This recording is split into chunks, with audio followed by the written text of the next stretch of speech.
Hi, everyone. I'm here with Susan Lubeck from the Collaborative for Jewish Organizing and David Schwartz of Join for Justice. How are the two of you doing today? Doing good. Good to be here with you. Thanks, Jordan. Yeah, Yeah, happy to be here too. Thank you. pleasure to have the both of you. So we've already done a feature with Join and their co-director, Jess Seeley. So if you're not already familiar with them, feel free to go and check that out. The Collaborative for Jewish Organizing is a network of 9 independent Jewish groups organizing in 19 states and the District of Columbia, including a number of JLF grantees. JLF funds the CJO's peer coaching program, which provides coaching and training for organizers and their network. For this program, they contracted with another JLF grantee, Join for Justice. So, Susan, can you talk to me about the need you all, the Collaborative for Jewish Organizing, saw, identified that inspired you to create this coaching program? Sort of, where did it emerge from? Thank you.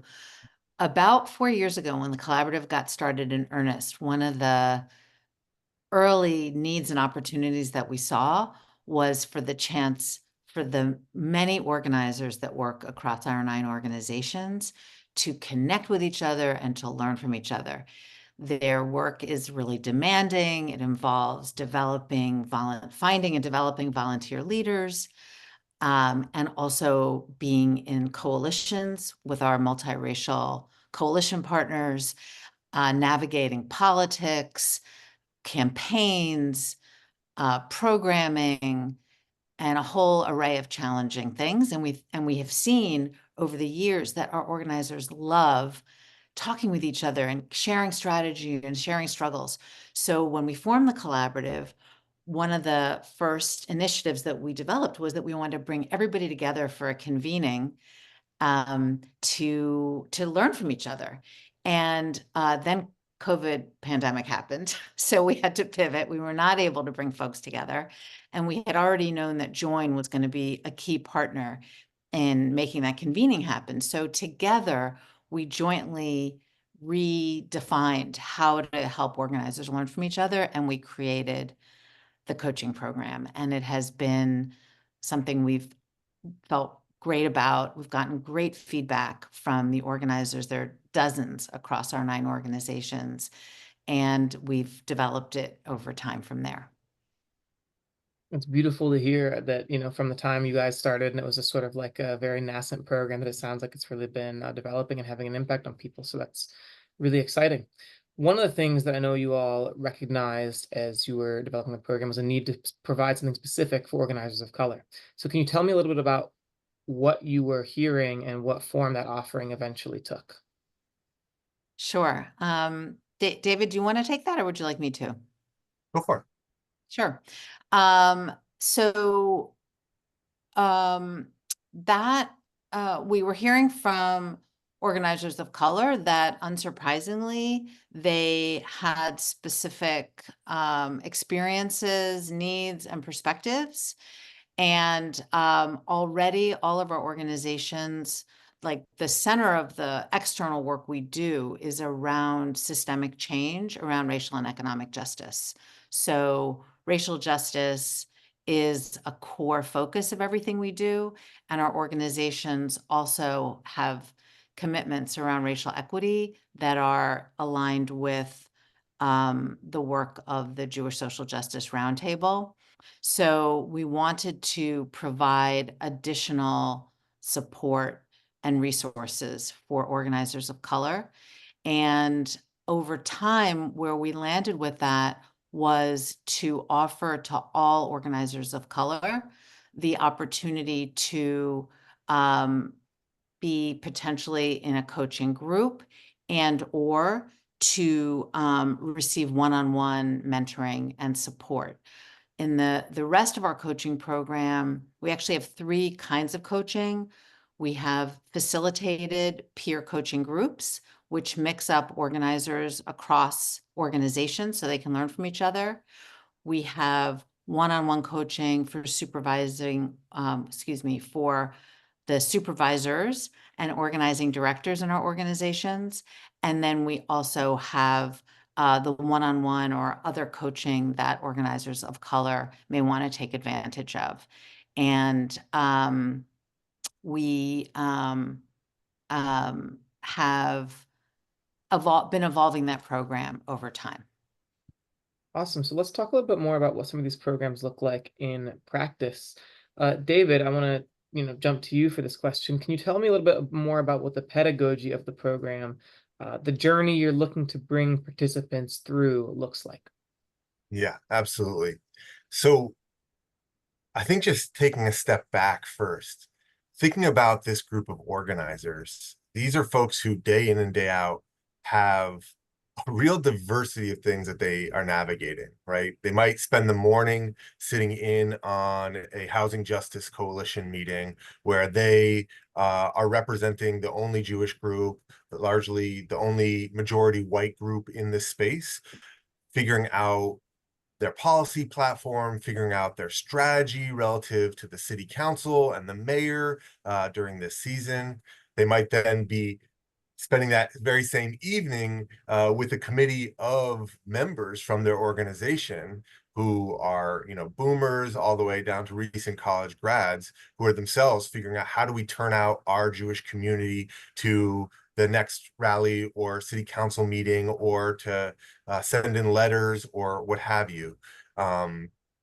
And so they're both like out in the street organizing. They're in all sorts of hearings and testimonies and council meetings, and they are doing a lot of group process dynamic work with this ever-growing base of members who are figuring out how to wield their power ethically and strategically to affect policy, right? This is the work of organizers. Underneath it all, the fundamental task that we see that organizers are meant to do here is we're in the leadership business. We're into developing the leadership of our people, of members of our community, to have more people who are capable of doing that work of mobilizing our power for justice. And so practically, especially with the groups that we're doing, we're inviting people into taking responsibility for each other and developing each other as organizers and as leaders to do this really, really hard work. So some of it is technical, right? Like some of it is like, right, how do I turn out 50 people to this action by this time? How do I navigate a committee lead who is having a big conflict with this coalition partner? And how do I help sort of mediate that and the complex racial and class dynamics that are playing out, right? So some of it is technical. We'll get together and we'll sort of like, how would you deal with this situation? How does our organization deal with the situation? The other half is deeply human, is deeply personal, which is to say, well, what about your background and your organizing history and your life history makes this moment very fraught? Why is it that across this lines of race or class, you're feeling really anxious or freaked out about how to interact, right? Or how to give feedback in a way that is responsible. So a lot of it ends up coming back to our own psychology and our own emotional lives, and how do we self-manage and understand ourselves enough so that we can show up really well. And practically with the groups, that means we take 30 minutes at the beginning of each group to do relationship building or skill building in some kind of creative way. Often it's storytelling. And then the second half is we get into that like nitty gritty of peer support, where one person presents an issue and everyone else gets a chance to ask questions, offer support, and help out in that way. It's a really nice framework, and I think that really helps me sort of understand exactly. Obviously, I mean, I'm an athlete. I know what coaching means in some contexts, but I don't.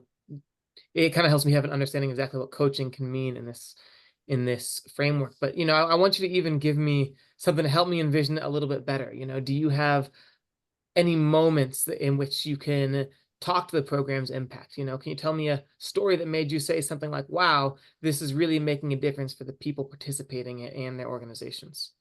For sure. I know I was sort of like brimming with stories because every week we're hearing multiple people sort of like putting their hearts out there in terms of like, here's what I'm really genuinely struggling with.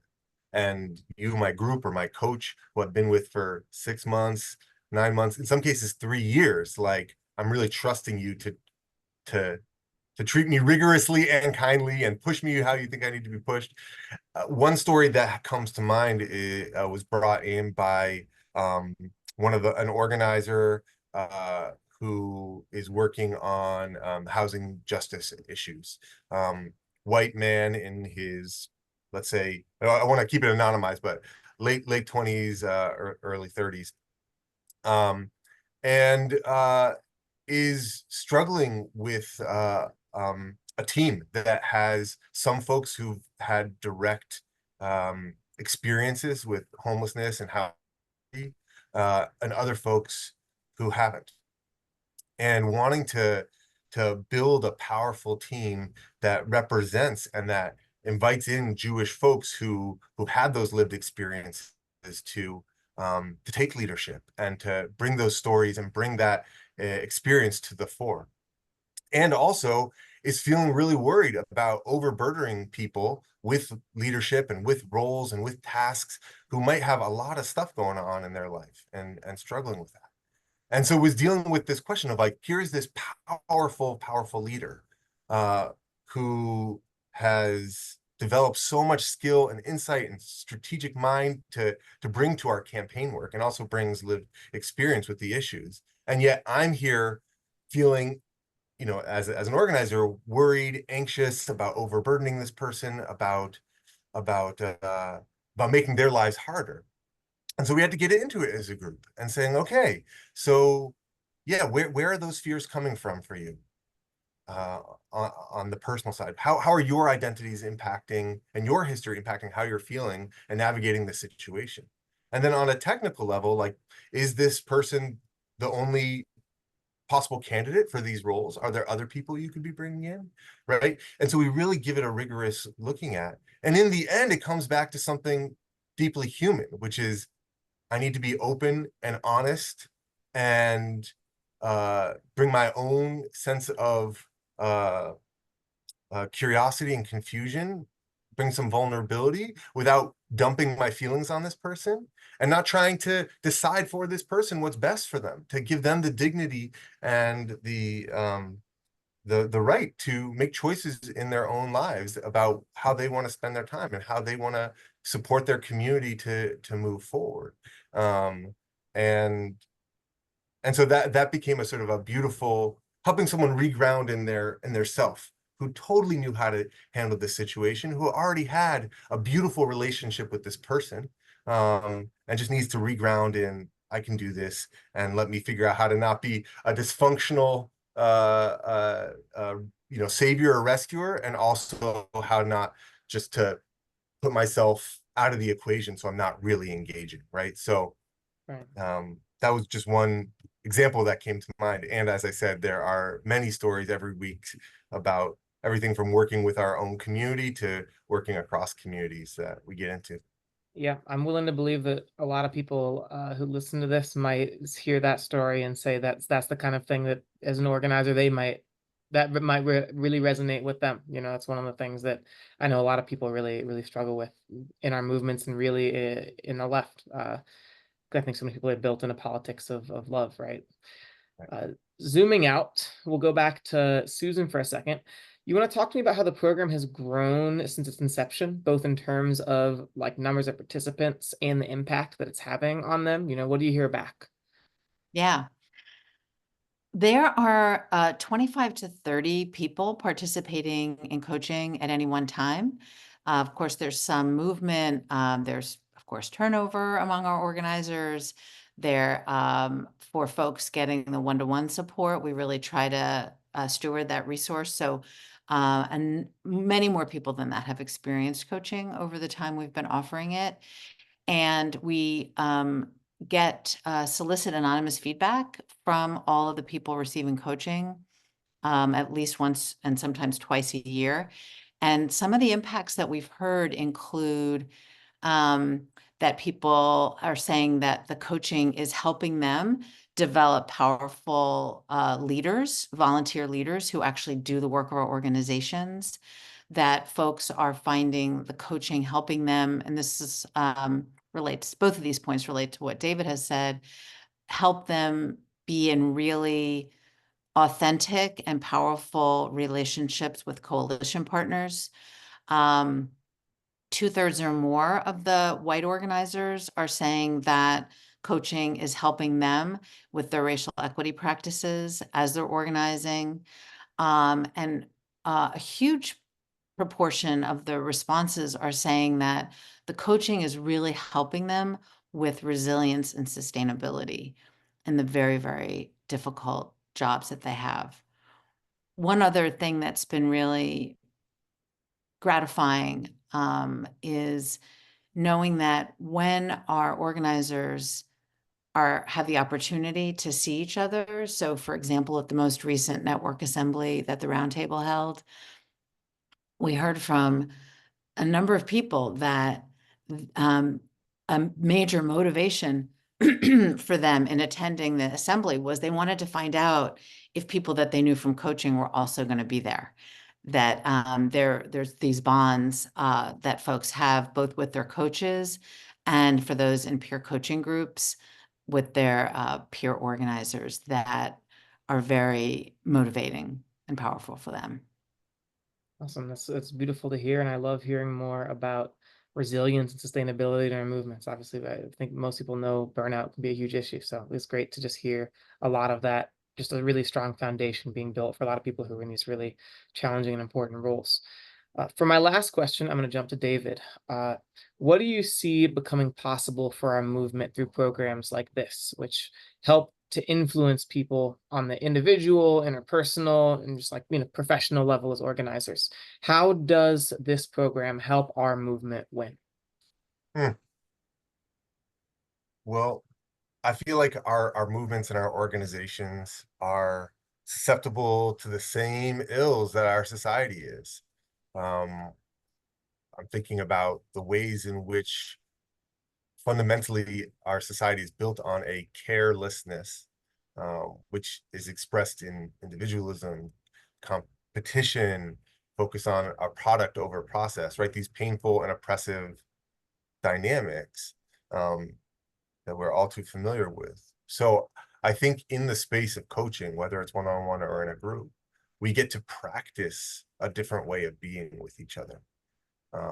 And concretely, we actually get to express and receive a kind of care that is on a spiritual and intellectual, skills-based and emotional level, because the work is hard. And most of our organizations have less resources than we'd like. And so filling in that gap and knowing that we could all use so much more support in our work, and so much reinforcement because it is so hard, this work of social change. So my hope is that through this practice that the collaborative has enabled, we all get to not only feel more reinforced in the work and held in the work, but also incubate a culture that can spread outwards for how all of our organizations and all of our movements and all of our coalitions can be tight and rigorous and full of care for one another. Awesome. That's beautiful. May it be so. May it be so. So for the very, very, very last thing, I know I said last thing, but I lied a little bit. If anyone out there is looking to follow the collaborative or joins work, where should they go to find you all? We are at collaborativeforjewisholganizing.org. Yeah, and joinforjustice.org, and you can find us on Instagram and other places as well. Awesome. Thanks so much, everyone.